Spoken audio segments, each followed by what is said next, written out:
স্বাগতম জনাইছোঁ। National health mission Assam official notification জাৰি কৰিছে। 400টা ষ্টাফ নাৰ্ছৰ পোষ্ট ওলাইছে। সেই বিষয়ে এইটো ভিডিঅ'ত আমি কেনেকৈ আপোনালোকে ঘৰত বহি মোবাইলৰ থ্ৰুদি এপ্লাই কৰিব, সেই বিষয়ে আমি A to Z আলোচনা কৰিম।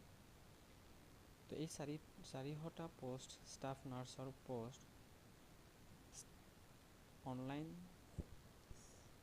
ফৰ্ম ফিল আপ ষ্টাৰ্ট হৈছে 11 ডিচেম্বৰ 2023 পৰা, আৰু এইটো কিন্তু অতি সোনকালে শেষ হ'ব, মানে অহা 22 ডিচেম্বৰলৈকেহে অনলাইন প্ৰচেছটো চলিব।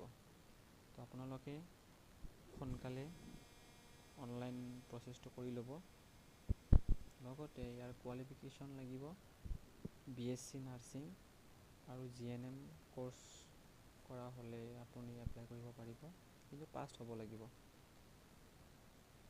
তাৰপিছত আপোনাৰ এজ 43 বছৰ হ'ব লাগিব, আপাৰ এজটো মেক্সিমাম 43 বছৰ হ'ব লাগিব। 1 এপ্ৰিল 2023 মানে 2023 এপ্ৰিল মাহৰ 1 তাৰিখলৈকে আপোনাৰ 43 বছৰ হ'লেও আপুনি এপ্লাই কৰিব পাৰিব। তো আহক আমি কেনেকৈ ফৰ্ম ফিল আপ কৰিম অনলাইন।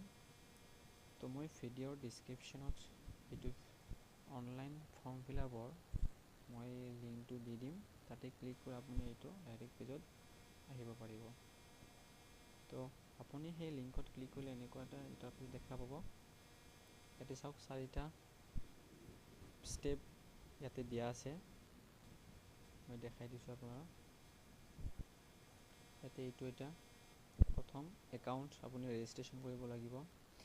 নেক্সট 2 নম্বৰটো হ'ল আপুনি ভেৰিফিকেশ্যন কৰিব লাগিব আপোনাৰ ডকুমেণ্টছ বা আপোনাৰ যি আপলোড কৰিব লাগে সেইখিনি। নেক্সট হ'ল আপুনি এটা পাছৱৰ্ড ক্ৰিয়েট কৰিব লাগিব, এইটো পাছৱৰ্ড নেক্সট আপুনি লগ ইন কৰোঁতে লাগিব। নেক্সট হ'ল আপুনি ফিনিছ, তো ফাইনেল ছাবমিশ্যন মানে এইটো। এতিয়া আহক আমি A to Z আমি ফৰ্ম ফিল আপ। তো ইয়াতে চাওক লিখা আছে ফাৰ্ষ্ট একাউণ্ট ইনফৰমেশ্যন, ইয়াতে লিখা আছে। তো আপুনি ইয়াতে ক্লিক কৰিলে আপুনি চাব পাৰিব ষ্টাফ নাৰ্ছ, আপুনি এইটো চিলেক্ট কৰি ল'ব। নেক্সট লিখা আছে আপুনি চিলেক্ট জেণ্ডাৰ, আপুনি মেল ফিমেল বা আদাৰ যদি হয় আদাৰ দিব। তো এতিয়া মেল ফিমেল আপুনি সেইটো ফিল কৰিব। নেক্সট আছে ইয়াতে ফাৰ্ষ্ট নেম, আপোনাৰ নামৰ প্ৰথম নামটো ফাৰ্ষ্ট, যেনেকুৱা ধৰক যিকোনো নামৰ প্ৰথম যিটো আছে ফাৰ্ষ্ট নেম বুলি কয় সেইটো। তাৰপিছত মিডিল নেম যদি থাকে আপোনাৰ মিডিল নেম বহাব, আৰু লাষ্ট নেম এনেকুৱা বহাব, যেনেকুৱা পল্লৱী আগৰৱাল। তো আপুনি ফাৰ্ষ্ট নেমত পল্লৱী আৰু লাষ্ট নেমত আগৰৱাল দিব ইয়াতে লাষ্ট নেম। তো মিডিল নেম যিহেতু নাই, মিডিল নেম থাকিলে আপুনি সেইটো দিব পাৰিব। যেনেকুৱা মই কৈ আছোঁ জামাল উদ্দিন আহমেদ। তো চাওক ইয়াতে জামাল উদ্দিন আৰু আহমেদ, মাজত উদ্দিন আছে, সেইটো হ'ল মিডিল নেম। তো আপুনি মিডিল নেম যদি থাকে আপুনি দিব, যদি নাই নিদিব, সেইটো ব্লেংক ৰাখি দিব, একো নাই। নেক্সট আপুনি ইয়াতে ডেট অফ বাৰ্থ, আপোনাৰ ডেট অফ বাৰ্থটো ইয়াতে পুট কৰিব। নেক্সট ইয়াতে কণ্টেক্ট নাম্বাৰ, যাতে ৰিচাৰ্জ থকা হয়, তাৰমানে ইনকামিং আউটগয়িং থকা হয় সেইটো কৰিব। আৰু ইমেইল, এটা ভেলিড ইমেইল ID আপুনি দিব, কাৰণ আজিকালি যিকোনো ইনফৰমেশ্যন মেইলতে তেওঁলোকে পঠায় বা মেইলৰ থ্ৰুদি আমি পাওঁ, সেইকাৰণে ইমেইলটো ভেলিড ইমেইল ID এটা দিব। তো মই সোনকালে এইখিনি ফিল আপ কৰি আছোঁ। তো মই এইখিনি ফিল আপ কৰি এতিয়া নেক্সট তলত আছে যিটো ইয়াতে এটা আপুনি নেক্সটত ক্লিক কৰিব। এইখিনি ফিল কৰাৰ পাছত আপুনি চাই ল'ব, চাই লোৱাৰ পাছত আপুনি নেক্সট ইয়াতে নেক্সটত ক্লিক কৰিব। ক্লিক কৰাৰ লগে লগে ইয়াতে চাওক মোবাইল নম্বৰ ভেৰিফিকেশ্যন, মোবাইল নম্বৰত আপোনাৰ এটা OTP যাব। Please enter OTP you have received through SMS। তো মোৰ OTP আহি গৈছে, মই এইটো OTP ইনপুট কৰি আছোঁ। ভেৰিফাই হৈ গৈছে, ইয়াতে গ্ৰীণ ছিগনেল আহি যাব আপোনাৰ ইয়াতে এনেকুৱা। তো OTP ইনপুট কৰাৰ পাছত আপুনি জাষ্ট ভেৰিফাইড ক্লিক কৰিব। ভেৰিফাই ক্লিক কৰাৰ পাছত এনেকুৱা এটা ইণ্টাৰফেচ আহি যাব। Mobile number verified. এতিয়া আপোনাৰ এতিয়া পাছৱৰ্ড ক্ৰিয়েট কৰিব লাগিব। আপুনি পাছৱৰ্ড এটা দি দিব। মই স্ক্ৰীণত দি দিছোঁ, এনেকুৱা পাছৱৰ্ড দিলে আপোনাৰ ভাল হয়। তো মই পাছৱৰ্ডটো বনাই আছোঁ। মই স্ক্ৰীণত এটা এক্সাম্পল দি দিম, সেই হিচাপত আপুনি পাছৱৰ্ডটো বনাব সহজ হয় একেবাৰে। মোৰ পাছৱৰ্ড হৈ গৈছে। এতিয়া মই ক্ৰিয়েটত ক্লিক কৰি দিম। ক্লিক কৰাৰ পাছত মোৰ পাছৱৰ্ড ছাকচেছফুল হৈ গৈছে। এতিয়া লিখা আছে ইউ হেভ ছাকচেছফুলি চাইনড আপ। এতিয়া মই চাইন আপ কৰিব লাগিব। এতিয়া আপুনি এইটোৰ ইনফৰমেশ্যন পাব বিচাৰতো ইয়াতে আপুনি ক্লিক কৰি ইনফৰমেশ্যন চাব পাৰিব। লিখা আছে click here for instruction for filling up application form. তো এপ্লিকেশ্যন ফৰ্ম ফিল আপ কৰিবলৈ আপোনাক কি কি লাগিব সেইখিনি আপুনি চাব পাৰিব।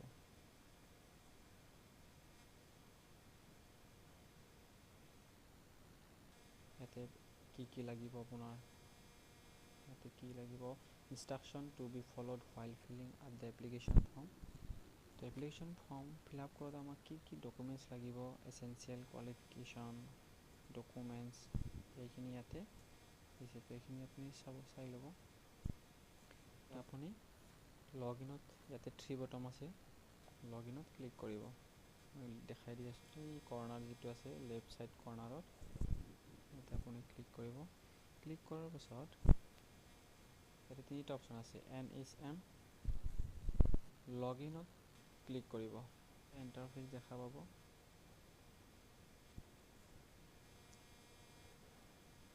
প্ৰথম হয় চিলেক্ট ইউজাৰ টাইপ। তো আপুনি এপ্লিকেণ্ট হয় তো এপ্লিকেণ্টত ক্লিক কৰিব। নেক্সট আছে পোষ্ট, চিলেক্ট পোষ্ট। তো এটাই পোষ্ট আছে, মানে এটাই কেটেগৰী হয় ষ্টাফ নাৰ্ছ NHM, সেইটো ক্লিক কৰিব। আপুনি যিটো ৰেজিষ্ট্ৰেশ্যন কৰোঁতে মোবাইল নম্বৰ দিছিল সেইটো মোবাইল নম্বৰ আপুনি পুট কৰিব। নেক্সট ইয়াতে আছে পাছৱৰ্ড। তো পাছৱৰ্ড আপুনি যিটো পুট কৰি ৰেজিষ্ট্ৰেশ্যন কৰোঁতে সেইটো পাছৱৰ্ড ইয়াতে ইনপুট কৰিব। মোবাইল নম্বৰ আৰু পাছৱৰ্ড ইনপুট কৰাৰ পাছত ইয়াতে চাওক, ইয়াতে কেপচা কোড আছে।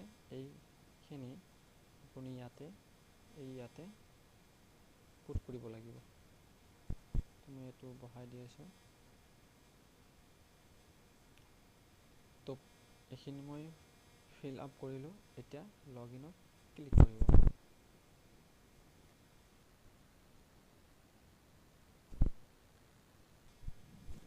লগ ইনত ক্লিক কৰাৰ পাছত চাওক এনেকুৱা এটা ইণ্টাৰফেচ দেখা পাব। ইয়াতে কেইবাটাও ষ্টেপ পাৰ হ'ব লাগিব। মই আপোনাক দেখাই দি আছোঁ ষ্টেপবিলাক। প্ৰথম হ'ল পাৰ্চনেল ইনফৰমেশ্যন, এইটো হ'ল second essential qualification, educational qualification আপোনাক লাগিব। নেক্সট আছে ৱৰ্ক এক্সপিৰিয়েঞ্চ, আপুনি এক্সপিৰিয়েঞ্চ ক'ৰবাত কাম কৰিছে নেকি, যদি এক্সপিৰিয়েঞ্চ হয় এক্সপিৰিয়েঞ্চ পাৰ্চন হয় তো এক্সপিৰিয়েঞ্চ চাৰ্টিফিকেট ইয়াতে ছাবমিট কৰিব লাগিব। নেক্সট আছে আপোনাৰ ডকুমেণ্টছ আপলোড, আপোনাৰ কি কি ডকুমেণ্টছ আছে সেইখিনি ডকুমেণ্টছ আপলোড দিব লাগিব। নেক্সট হ'ল ফিনিছড। তো এইখিনি প্ৰচেছ কৰাৰ পাছত আপুনি ফাইনেল ছাবমিশ্যন কৰিব পাৰিব। তো আহক আমি ষ্টেপ বাই ষ্টেপ কৰি আছোঁ। ফাৰ্ষ্ট ইয়াতে পষ্ট এপ্লাইড ফৰ, এইটো আমি দিছোঁ অলৰেডি। ইয়াতে ফাদাৰ্ছ নেম, ফাৰ্ষ্ট নেম আপোনাৰ নিজৰ নাম ইয়াতে লিখাই আছে, বহাব নালাগে। জেণ্ডাৰ, ডেট অফ বাৰ্থ আমি ৰেজিষ্ট্ৰেশ্যন কৰোঁতে দিছিলোঁ। হোৱাটছএপ নাম্বাৰ এইটো আপুনি ইয়াতে পুট কৰিব, কাৰণ হোৱাটছএপ নাম্বাৰ দিব লাগিব। নেক্সট আছে ইয়াতে ৰিলিজন, আপুনি কোনটো কেটেগৰী হয়, Buddhism, Christian, Hinduism, Islam, Jain, Sikh, আপুনি যিটো কেটেগৰী হয় সেইটো আপুনি ইয়াতে পুট কৰি ল'ব। নেক্সট আছে কাষ্ট, আপুনি কি কাষ্টৰ হয়, জেনেৰেল হয়, OM, OBC হয়, OBC, SC, ST, hills, ST plain, যিটো কেটেগৰী হয় আপুনি সেইটো বহাই দিব। নেশ্যনেলিটি আপুনি ইনপুট কৰিব নালাগে, সেইটো অফিচিয়েলৰ পৰা হৈ থাকে। আপুনি যদি PWD কেটেগৰী হয় তো ইয়াতে য়েছ, ন, যদি আছে আপুনি PWD হয় আপুনি য়েছ দিব, যদি আপুনি নহয় ন দিব। নেক্সট আছে নেক্সট এইটো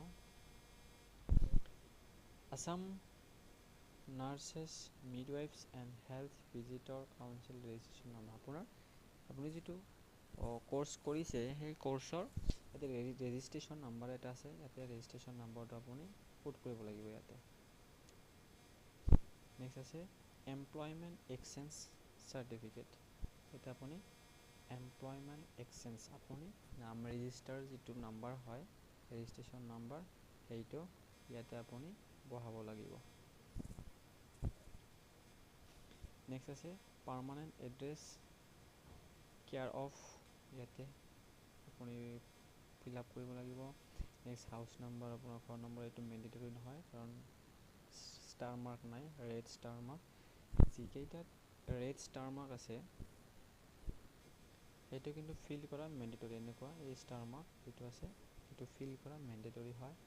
তো আপুনি ভিলেজ টাউন ইয়াতে ফিল কৰিব, post office, police station, district আপুনি ইয়াৰ পৰা চিলেক্ট কৰি ল'ব পাৰিব আপুনি কোনটো ডিষ্ট্ৰিক্টৰ হয় সেইটো আপুনি ইয়াতে চিলেক্ট কৰি ল'ব পাৰিব। নেক্সট পিন নম্বৰ, আপোনাৰ পিন কোডটো ইয়াতে পুট কৰিব। ষ্টেট আমি অসম, তো অসম ইয়াতে হেৰি কৰিব। কাৰেছপণ্ডেণ্ট যদি আপোনাৰ যিটো আপুনি এড্ৰেছ দিছে সেইটো এড্ৰেছ যদি আপোনাৰ ছেম হয় পাৰ্মানেণ্ট এড্ৰেছটো, ইয়াতে আপুনি টিক মাৰ্ক কৰি দিব। ইয়াতে আপুনি টিক মাৰ্ক কৰি দিব। টিক মাৰ্ক কৰি দিলে এইখিনি অট'মেটিকলি ফিল হৈ যাব। নেক্সট ইয়াতে আপুনি আপডেটত ক্লিক কৰিব। মই সোনকালে এইখিনি ফিল আপ কৰি আছোঁ। ফিল আপ কৰি নেক্সট পেজত আমি গুচি যাম। মোৰ ফিল আপ কৰা হৈ গৈছে, এতিয়া মই আপডেটত ক্লিক কৰিম। আপডেটত ক্লিক কৰাৰ লগে লগে এনেকুৱা এটা পপ আপ নটিফিকেশ্যন আহিব, are you sure you want to update personal details. যদি ঠিকে আছে তেতিয়াহ'লে অ'কে ক্লিক কৰি দিব। ক্লিক কৰাৰ পাছত পাৰ্চনেল ইনফৰমেশ্যন আপডেট ছাকচেছফুলি এনেকুৱাকৈ আহি যাব। তাৰপিছত আপুনি ইয়াতে নেক্সটত ক্লিক কৰিব। এইটো নেক্সটত ক্লিক কৰিব। ক্লিক কৰাৰ পাছত এনেকুৱা এটা ইণ্টাৰফেচ দেখা পাব। ইয়াতে চাওক লিখা আছে essential qualification as per advertisement. ইয়াতে ক্লিক কৰিলে আপুনি ইয়াতে লিখা আছে সেইটো আপুনি চিলেক্ট কৰি দিব। নেম অফ দ্য কোৰ্চ, আপুনি কি কোৰ্চ কমপ্লিট কৰিছে সেইটো দিব। যিহেতু দুটা মই অলৰেডি কৈ আহিছোঁ, আপুনি GNM নাৰ্ছ পঢ়া হ'ব লাগিব, GNM পঢ়া হ'ব লাগিব বা BSc নাৰ্ছিং পঢ়া হ'ব লাগিব। এই দুটাৰ ভিতৰত আপুনি দিব পাৰে। কোৰ্চ ডিউৰেশ্যন ইন ইয়াৰ, আপুনি কিমান বছৰ কোৰ্চটো কৰিছে সেইটো। কোৰ্চ ষ্টাৰ্ট ডেট, কিমান তাৰিখৰ পৰা ষ্টাৰ্ট হৈছে। কোৰ্চ ইন ডেটটো আপুনি দিব। ইনষ্টিটিউট নেম, আপুনি কোনটো ইনষ্টিটিউটৰ পৰা পাছ কৰিছে সেইটো দিব। ইউনিভাৰ্চিটি নেম, কোনটো ইউনিভাৰ্চিটিৰ আণ্ডাৰত সেইটোও দিব ইয়াতে। নেক্সট মোড অফ কোৰ্চ, আপুনি কোৰ্চ ৰেগুলাৰ নে কাৰেছপণ্ডেঞ্চ বা ডিষ্টেঞ্চ, কোনটো কেটেগৰী হয় আপুনি সেইটো চিলেক্ট কৰিব। ছাবজেক্ট, আপোনাৰ ছাবজেক্ট কি কি আছিল সেইটো চিলেক্ট কৰিব। ইয়াৰ অফ পাৰ্চেণ্ট, আপুনি কোনটো ইয়াৰত পাছ কৰিলে সেইটো ইয়াতে ইয়াৰ পৰা চিলেক্ট কৰি ল'ব। নেক্সট পাৰ্চেণ্টেজ অফ মাৰ্ক, আপুনি কিমান মাৰ্ক পালে সেইটো ইয়াতে পুট কৰিব। নেক্সট আছে ডিভিজন অব্লিক ক্লাছ ডেট, আপুনি কি ডিভিজন পাছ কৰিলে সেইটো ইয়াতে পুট কৰিব। তো মই এইখিনি ফিল আপ কৰি আছোঁ। তো মই এইখিনি ফিল আপ কৰিলোঁ। এতিয়া মই আপডেটত ক্লিক কৰিম। ক্লিক কৰাৰ পাছত পপ আপ নটিফিকেশ্যন আহিব এনেকুৱাকৈ, are you sure you want to add essential qualification, অ'কেত ক্লিক কৰিব। চব লিখা আহিছে essential qualification details update successfully. ভিডিঅ'টো অলপ দীঘল হৈ আছে কাৰণ মই A to Z ইয়াতে দেখাই দি আছোঁ। তো আপুনি নেক্সটত ক্লিক কৰিব। ক্লিক কৰাৰ পাছত আমাৰ 4 নম্বৰ যিটো step, 3 number step education qualification সেইখিনি ইয়াতে দিব লাগিব।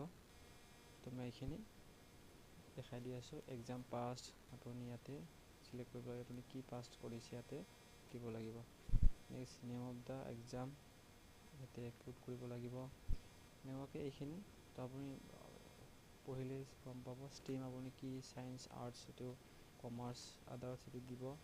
ইউনিভাৰ্চিটি নেম, আপুনি কোনটো ইউনিভাৰ্চিটিৰ পৰা কৰিছে সেইখিনি গম পাব, কেতিয়া পাছ কৰিছে সেইখিনি। মই এইখিনি ফিল আপ কৰি আছোঁ। এইটো মানে হ'ল আপোনাৰ এডুকেশ্যনেল কোৱালিফিকেশ্যন, মানে আপুনি নাৰ্ছৰ উপৰিও আপুনি কি পাছ কৰিছে, আপুনি কি কোৱালিফিকেশ্যন কি আছে সেইখিনি ইয়াতে পুট কৰিব লাগিব, ডিটেইলছ ভৰাব লাগিব ইয়াতে। তো আপুনি ফিল আপ কৰাৰ পাছত নেক্সটত ক্লিক কৰিব। ক্লিক কৰাৰ পাছত ইয়াতে অ'কেত ক্লিক কৰি দিব। তাৰপিছত ইয়াতে আছে ৱৰ্ক এক্সপিৰিয়েঞ্চ, আপোনাৰ ৱৰ্ক এক্সপিৰিয়েঞ্চ আছে নেকি, আপুনি ক'ত কাম কৰিছে এইবিলাক ইয়াতে ক্লিক কৰিব লাগিব। তো মই এইখিনি ইয়াতে কি কি লিখা আছে, নেম অফ অৰ্গেনাইজেশ্যন, আপুনি কোনটো অৰ্গেনাইজেশ্যনৰ আণ্ডাৰত কাম কৰিছে, ডেজিগনেশ্যন আপুনি কি পষ্টত কাম কৰিছে, নেচাৰ অফ ডিউটি আপুনি কেনেকুৱা ডিউটি কৰিছে, তাতে ফ্ৰম ডেট কিমান তাৰিখৰ পৰা কিমান তাৰিখলৈ তাতে কাম কৰিছে, আৰু ছাৰ্ভিচ ডিউৰেশ্যন কিমান দিন টোটেল কাম কৰিছে, ইয়াতে এমাউণ্ট টোটেলটো দিব লাগিব। তো মই এইখিনি ফিল আপ কৰি আছোঁ। তো এইখিনি ফিল আপ কৰাৰ পাছত মই ইয়াতে নেক্সটত ক্লিক কৰিম, আৰু যদি আপোনাৰ এড কৰিব লগা আছে ইয়াতে আপুনি এডত ক্লিক কৰি আপোনাৰ এক্সপিৰিয়েঞ্চখিনি ইয়াতে এড কৰি দিব পাৰিব। তো যদি এটা জেগাত কাম কৰিছিলে তো এইখিনি ফিল আপ কৰিলে হৈ যাব। আৰু যদি আপুনি এড কৰিব বিচাৰে আপুনি এড কৰিব পাৰিব, যদি এড নকৰে তেতিয়াহ'লে আপুনি নেক্সটত ক্লিক কৰিব, তাৰপিছত অ'কেত ক্লিক কৰিব। ভিডিঅ'টো অলপ দীঘল হৈ আছে। নেক্সট ইয়াতে চাওক লাষ্ট যিটো আছে, লাষ্ট আপুনি যদি ডকুমেণ্টছ আপলোড, ইয়াতে আমি ডকুমেণ্টছ আপলোড কৰিব লাগিব। চিলেক্ট ডকুমেণ্টছ, ইয়াতে আপুনি ডকুমেণ্টছ চিলেক্ট কৰিব লাগিব, computer certificate, degree marksheet, degree pass certificate, HS certificate, আপুনি যিটো ইয়াতে এচেঞ্চিয়েল ডকুমেণ্টছখিনি দিছে তাৰে দিব লাগিব এটা এটা। কম্পিউটাৰ চাৰ্টিফিকেট আছে, ডিগ্ৰী মাৰ্কশ্বিট দিব লাগিব, degree pass certificate, HSLC certificate, HSLC marksheet, HSLC pass certificate, PG marksheet, PG pass certificate, এইবিলাক যিটো আছে আপোনাৰ সেইটো চিলেক্ট কৰিব আৰু আপলোড দিব। তো চাওক মই প্ৰথমতে ফটো, যেনেকুৱা মই এক্সাম্পল দিছোঁ ফটো। নেক্সট এতিয়া ফটো আপুনি ইয়াতে এড কৰিব, এড বুলি দি আপুনি ইয়াতে আপলোড কৰি দিব। ইয়াতে চিলেক্ট কৰিব, চিলেক্ট কৰাৰ পাছত আপুনি মিডিয়াত গুচি যাব, আপোনাৰ য'ত আছে তাৰে পৰা আপুনি চিলেক্ট কৰি ইয়াতে আপলোড দি দিব। এনেকুৱাকৈ আপুনি কেইবাটাও ফটো আপলোড হ'ল। নেক্সট আপুনি ইয়াতে চিলেক্ট কৰি নেক্সট যেনেকুৱা মই দেখাই দি আছোঁ, কম্পিউটাৰ চাৰ্টিফিকেট ক্লিক কৰিলে এডত ক্লিক কৰিব। ইয়াতে ক্লিক কৰাৰ পাছত লগে লগে এনেকুৱা আহি যাব, আপুনি আকৌ ইয়াতে চিলেক্ট কৰিব, মিডিয়াত গুচি যাব, আপোনাৰ কম্পিউটাৰ চাৰ্টিফিকেট য'ত আছে তাৰে পৰা চিলেক্ট কৰি আপুনি আপলোড দিব। এনেকুৱা মই এক্সাম্পল এটা মই নিজৰ ফটো এটা আপলোড দি আছোঁ। এড দিলোঁ, ইয়াতে ফটো চাওক চাইডত ইয়াতে এনেকুৱা লিখা আহিব ফটো। তাৰপিছত ইয়াতে চাওক লিখা আছে শ্ব'জ ফাইল। তো মই ইয়াতে ক্লিক কৰি নিজৰ ফাইলত গুচি যাম। মই ফটোটো চিলেক্ট কৰিছোঁ, এতিয়া মই ইয়াতে আপলোডত ক্লিক কৰিম। Are you sure you want to upload documents, অ'কেত ক্লিক কৰি দিব। তো চাওক মোৰ এইটো ফটো আপলোড হৈ গৈছে। যদি আপুনি ইয়াতে চাব বিচাৰে, ইয়াতে আপুনি ক্লিক কৰি চাব পাৰিব যদি আপলোড হৈছে। তো মই দেখাই দিওঁ, ইয়াতে ক্লিক কৰিব,